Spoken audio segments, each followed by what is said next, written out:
Before you play two notes, learn how to play one note, and it's as simple as that really. And don't play one note unless you've got a reason to play it. The reason you're doing it is for the love of music. It's not to try and get some kind of commerciality. Spirit of Eden, I kind of think that was very much in a way where all those earlier albums were trying to get to.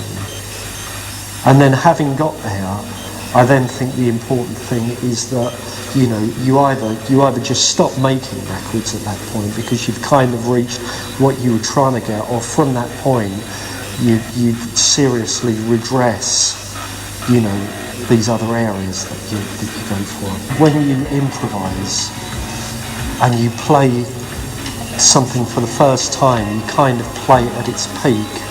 And if you kind of play something and then you think, oh, I like that, and then you replay it, you never quite get it. It's like the thing of demoing. If you demo a track, no matter how badly you try to demo it, there will always be a quality within it that you subsequently would try to recreate, which you shouldn't do. The thing with the vocals is just, like you're saying, treat it like an instrument. It's not there to dominate. It's just there to sit in the kind of landscape along with everything else, and it's kind of start from a melodic point of view, then think about the kind of inflections that it should have sound-wise. In the same way, if you're looking at a clarinet, at certain notes there might be a certain kind of way you want to hear that note, sound. So when you write the lyric, you have that as an actual, block that you must write to. You must write this lyric phonetically in order for it to sing with a certain way. And then you must write the lyric in a way that when you sing it, you're going to have belief in it. You take the first track on that album, Merman, and it was kind of okay, let's write a track here where no part of it ever gets repeated. It's just totally a movement like this rather than any recognisable song form. And then you move into essentially that, and it would be okay, on this one, across these three verses, verse 1 will be a 10-bar verse, verse 2 will be a 9-bar verse, verse 3 will be an 8-bar.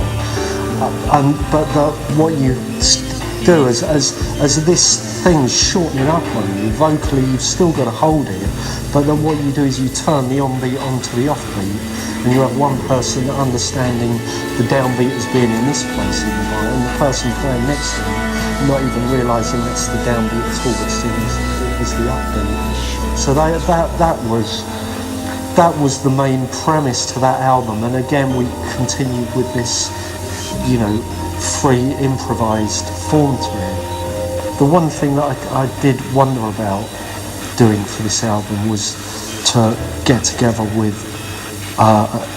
somebody and make a film for this album,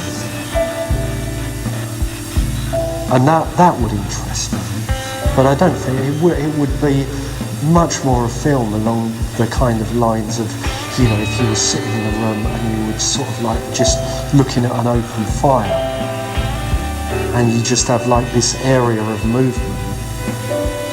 I quite like things, I like water as a form of movement. I think it's got great great shape and motion to it. The ideal is that the album won't be recognisable as having come from any time, having been recorded in any particular year.